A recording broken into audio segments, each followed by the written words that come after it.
Assalamualaikum warahmatullahi wabarakatuh. Good morning everyone. I hope you guys in a very fine today. Cause today we will start a new lesson. It's about descriptive text. But before we start our lesson, let's pray to the God.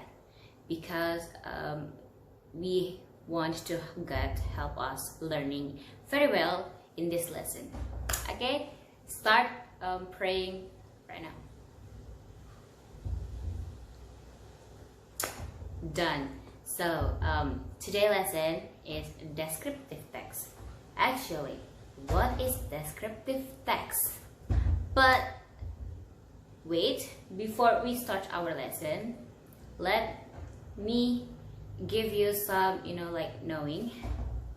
This is the purpose of the lesson. But before we go to the main lesson, kita akan tahu dulu nih tentang tujuan pelajaran kali ini. Jadi tujuan dari pembelajaran kali ini adalah kita dapat membedakan fungsi sosial dari sesuatu teks, suatu benda atau struktur sebuah teks itu sendiri serta unsur kebahasaan teks deskriptif. Gak hanya itu, kita dapat mengidentifikasi makna serta fungsi sosialnya dan juga struktur teks dan unsur kebahasaan sehingga kita dapat mendeskripsikan suatu tempat atau benda itu sendiri. Begitu. Itu tujuan dari pembelajaran kita pada pagi hari ini. Nah, langsung aja kita go to the main lesson. So what is descriptive text? So what is descriptive text? Nah, bisa kalian lihat dari belakang. Descriptive text is a kind of text that describes something or person in particular.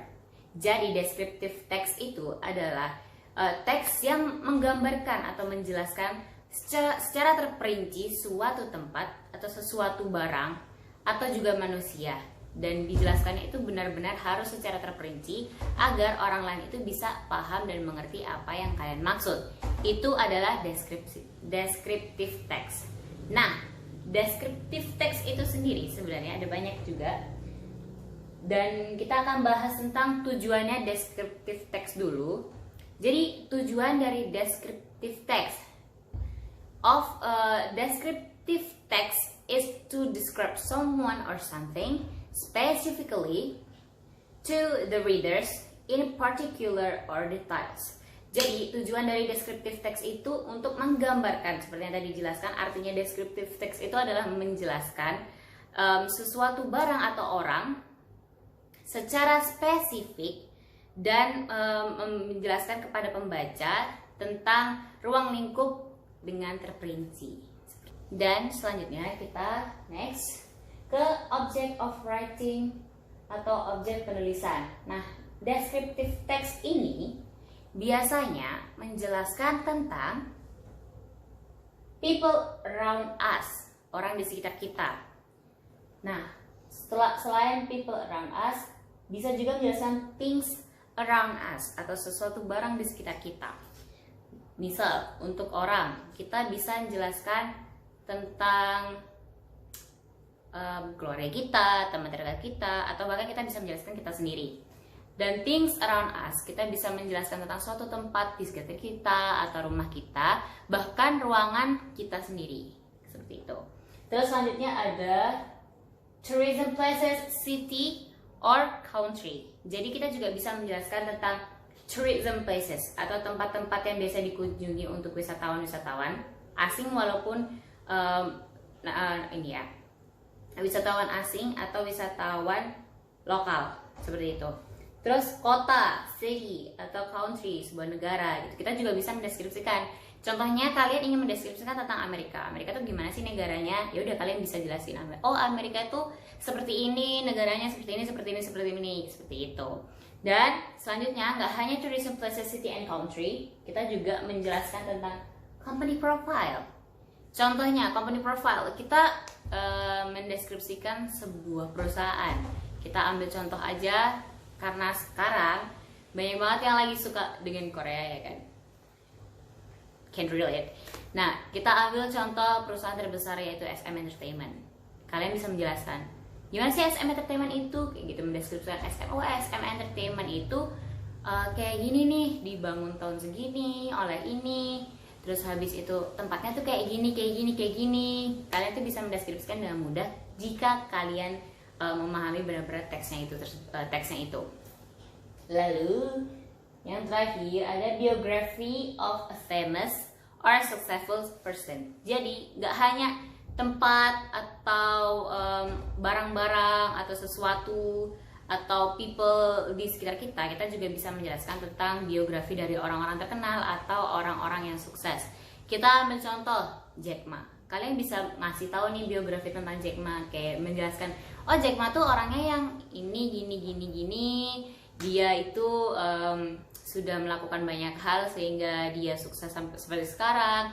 Kalian bisa mendeskripsikan apa aja yang Jack Ma lakukan sebelum dia sukses hingga dia sukses, seperti itu. Itu fungsinya descriptive text. Dan descriptive text itu lebih banyak kita temui di teks-teks atau di informasi-informasi seperti di internet atau dimanapun itu. Karena descriptive text itu mengglobal ya, jadi dia itu memang benar-benar suatu hal yang benar-benar penting banget dibutuhin sama orang-orang sekarang. Karena itu dia bisa menjelaskan tentang hal-hal secara terperinci tadi agar kita lebih paham tentang apa yang kita ingin tahu, kayak gitu. Next, kita masuk ke materi lain. It's about generic structure of descriptive text. Jadi ini tentang generic strukturnya descriptive text, di mana yang pertama itu ada identifikasi. Nah, di identifikasi ini it's a part of paragraph which introduces or identifies the character. Jadi ini berisi tentang identifikasi hal atau seseorang yang akan dideskriptifkan. Jadi misal identifikasi dulu nih, kita kayak berisi tentang hal-hal yang bakal kita mendeskripsi seseorang. Seperti tadi contohnya Jack Ma, kalian bakal mencari tahu nih Jack Ma itu orangnya itu kayak gimana, kayak gitu. Kalian temuin dulu, cari dulu yang kalian ingin deskripsikan gitu. Terus yang selanjutnya adalah setelah kalian mengidentifikasi seseorang atau sesuatu benda atau suatu tempat yang kalian ingin deskriptifkan, masuk ke description. Nah, description it's a part of paragraph which describes the character. Jadi setelah nih kalian sudah menentukan Jack Ma nih, misal kalian ingin mendeskripsikan tentang Jack Ma, yaudah Jack Ma itu kalian perkenalkan Jack Ma itu adalah siapa dulu, baru masuk ke deskripsinya. Deskripsinya itu berisi tentang penjelasan atau penggambaran tentang hal atau suatu atau seseorang dengan menyebutkan beberapa sifatnya. Kayak misalnya Jack Ma, apakah dia itu orangnya rajin, beliau orangnya pekerja keras atau bagaimana kalian sebutkan nanti di bagian deskripsinya gitu. Jadi sebelum deskripsi teks, kalian harus mengenalkan dulu karakter yang ingin kalian deskripsikan. Kita ambil contoh lain selain Jack Ma, misal kalian ingin menjelaskan tentang perusahaan tadi, SM Entertainment. Jadi sebelum itu kalian harus tahu nih SM Entertainment itu kayak gimana. Kalian kenalkan dulu SM Entertainment itu kepada orang pembaca. Kalian kenalkan dulu kayak SM Entertainment adalah perusahaan gini, jelaskan seperti itu. Ingat menggunakan bahasa Inggris. So, habis itu setelah kalian perkenalkan perusahaan yang ingin kalian jelaskan, deskripsikan itu, baru kalian buat deskripsinya nih. Kayak SM has a lots of rooms, atau SM has big buildings or anything else. Kalian bisa jelaskan dalam deskripsi itu gitu. Setelah masuk ke deskripsi, lanjut kita ke language features of descriptive text. Jadi dalam language features of descriptive text ada 3 hal yang perlu kalian ketahui dari sini. Nah, yang pertama itu adalah it usually use present tense in sentences. Jadi dia menggunakan present tense dalam satu kalimat kayak gitu. Kemudian dia menggunakan it usually use some adjective in many sentences. Jadi dia rata-rata banyak menggunakan adjective di beberapa paragrafnya. Kemudian yang terakhir adalah it's usually in the first person or in the third person. Jadi biasanya si descriptive text ini bisa dalam bentuk orang pertama, of, atau bentuk orang ketiga, seperti itu. Jadi kalian bisa memilih kalian ingin menggunakan dalam bentuk yang keberapa nih. Entah kalian ingin menjelaskan sebagai orang pertama atau kalian bisa menjelaskannya sebagai orang ketiga, seperti itu. Ini 3 hal yang perlu dipahami tentang language features of descriptive text. Dan selanjutnya, oke, ini ada contoh kalimat dari descriptive text. This is about Paris. So, mari kita lihat. Paris. Paris is the capital city of France. It is one of the most beautiful cities in the world. Ingat, beautiful adjective. It is also one of the world's most crowded cities. Lovely gardens and parks are found throughout Paris. At night, many places and statues are lit up. For this reason, Paris is often called the city of light. Every year, baru masuk ke dalam deskripsinya. Jadi every year millions of people visit Paris. The most popular place to visit is the Eiffel Tower. Eiffel. Jadi setelah introduction di awal, kayak dari Paris sampai light, itu masuk introduction. Jadi setelah introduction, kita langsung masuk ke descriptive textnya, yaitu di sini dimulai dengan every year. Millions of people visit Paris. The most popular places to visit is the Eiffel Tower. This huge structure has become a symbol of Paris. One of the world's largest art museums draws many visitors. Hingga di bawahnya sampai world that is suitable for honeymoon destination, itu masuknya deskriptif. Oke, dari teks ini dapat kita lihat untuk bagian introduction-nya atau identifikasinya itu kita ambil paragraf pertama sebelum masuk ke deskripsi teksnya, yaitu Paris is the capital city of France sampai city of Paris is often called the city of light. Jadi Paris adalah pusatnya France, negara Prancis, di mana Paris ini adalah kota terindah dan teramai dari seluruh negara, gitu. Terus dia kan memperkenalkan nih Paris itu kayak gimana di paragraf 1. Kemudian langsung masuk ke deskriptif teksnya, yaitu dari every year millions of people visit Paris sampai ke world that is suitable for honeymoon destination. Itu dia sudah menjelaskan tentang deskriptif teks. Jadi dia menjelaskan secara terperinci, Paris itu kayak gimana aja sih, di dalam Paris itu ada apa aja sih, tempat yang sering dikunjungi dari Paris tuh apa aja gitu, karena dia sudah menjelaskan secara terperinci dari Paris itu sendiri. Jadi itu deskriptif teks.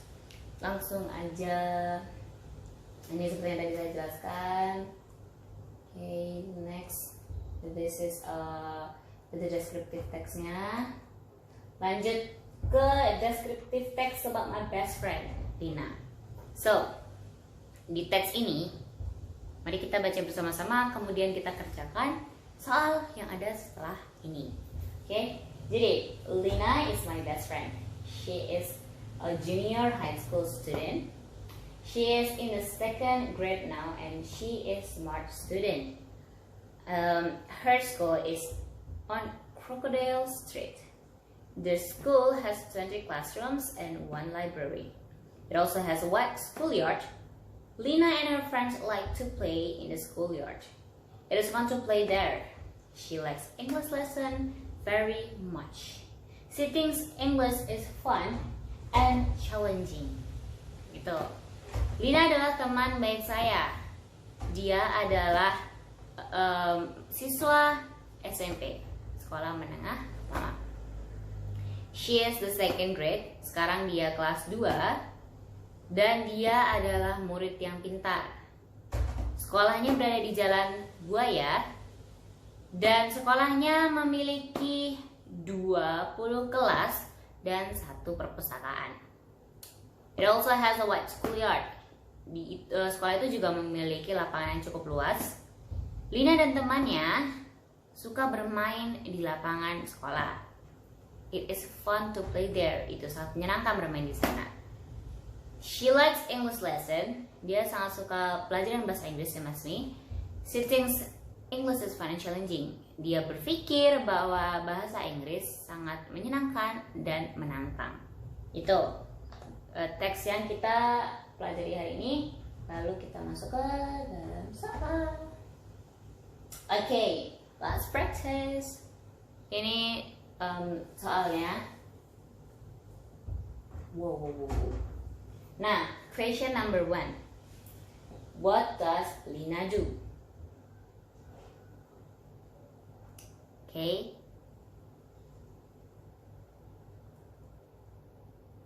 Langsung aja kita baca bersama-sama. Jadi, what does Lina do? Okay. Apa yang dilakukan Lina? Lina, she is student. Dia adalah murid. Kemudian, where is her school? Di mana sekolah Lina? Sekolah Lina berada di Crocodile Street. It is on Crocodile Street. Kemudian, how many classroom does her school has? Ada berapa kelas yang sekolah Lina punya? Right, 20 classroom. Okay, next ada how is her schoolyard? Bagaimana lapangan sekolah Lina? It's wide. Great. Excellent. What lesson does Lina like? English. That's right. And the last is, what does she thinking about English? Fun and challenging. Excellent. So, this is your homework for today. Bisa dicatat dulu. Lalu, jangan lupa untuk kerjakan di rumah. Yang pertama ada, what is your name? Kalian bisa menjelaskan tentang nama kalian. Where and when was you born? How old are you? Where do you live? What is your job?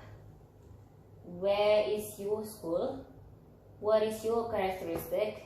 Like mungkin tinggi badan, height, weight, berat badan kalian. Terus kemudian ada juga your hair, your eyes. Oh, you have beautiful eyes, or oh, you have white eyes, kayak gitu. Kemudian ada your face, kayak menjelaskan, oh, you have a chubby cheek, like that, or anything else about your face. Yang terakhir itu ada attitude kalian. Jadi terserah di sini kalian bisa menjelaskan tentang karakteristik kalian. Tidak hanya mendeskripsikan tentang rambut, tinggi badan, berat badan, atau apapun. Kalian juga bisa menjelaskan tentang, oh kalian tuh talkative kayak gitu. Bisa menjelaskan tentang sifat kalian sendiri kayak gimana. Selanjutnya ada what is your hobby? Kalau misalnya kalian punya hobi yang banyak, bisa kalian cantumkan di sini juga. Mungkin kalau misalnya ada kan beberapa orang yang hobinya banyak banget, bisa kalian deskripsikan di sini juga. Kemudian ada what is your favorite food and drink? Kemudian ada what is your mother's job? Bisa kalian jelaskan di sini juga. Terus yang selanjutnya ada what is your mother's characteristic? Jadi kayak physics, attitude kayak gitu. Jadi kalian mendeskripsikan tentang secara fisikal your mother's itu kayak gimana. Terus menjelaskan secara fisikal attitude-nya kayak gimana, kayak gitu.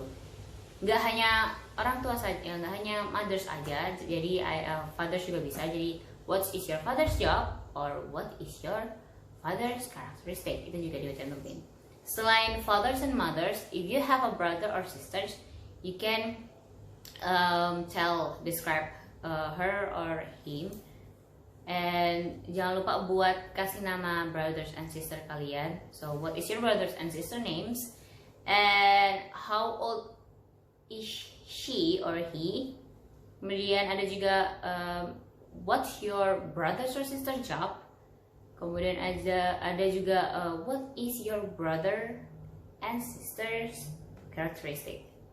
Ini juga secara fisikal maupun attitude-nya juga. Kemudian yang terakhir, what is your aspire? Bisa kalian jelaskan secara terperinci? Untuk batasannya saya beri sekitar 2 paragraf cukup mungkin ya. Jadi bisa kalian jelaskan tentang what is your aspire itu sebanyak 2 paragraf. Harus bisa menjelaskan gitu apa yang bisa menginspirasi kalian tuh secara terperinci. Karena inspirasi kalian hanya kalian yang tahu. Gitu. Sudah? Wah. Thank you. Jadi sekian dulu pelajaran yang kita pelajari hari ini tentang descriptive text. Kembali lagi, descriptive text adalah teks yang menjelaskan tentang seseorang atau benda atau sesuatu secara terperinci sehingga dapat membuat orang lebih paham apa yang kita maksud dan menjelaskan kepada orang itu sendiri, orang lain. Oke?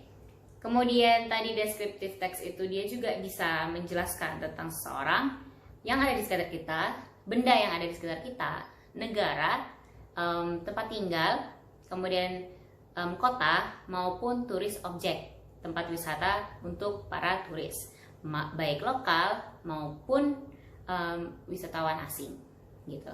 Dan selanjutnya juga tadi tentang kita dapat menjelaskan tentang biografi seseorang sehingga kita bisa mengenalkan kepada orang lain tentang orang itu. Selain itu, kita juga mengetahui beberapa hal yang penting banget kita perhatikan untuk menulis descriptive text.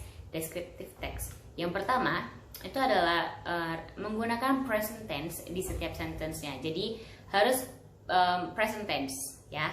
Kemudian ada juga kita descriptive text itu banyak mengandung adjektif di dalam setiap sentence-nya. Kemudian yang terakhir itu bisa dalam 2 bentuk, yaitu bentuk orang pertama maupun orang ketiga. Jadi tergantung kalian ingin menulisnya dalam bentuk apa nih. Bisa kalian pilih sendiri dan jangan lupa untuk mengerjakan tugas yang sudah saya kasih tadi dan dikumpulkan paling lambat hingga pertemuan selanjutnya.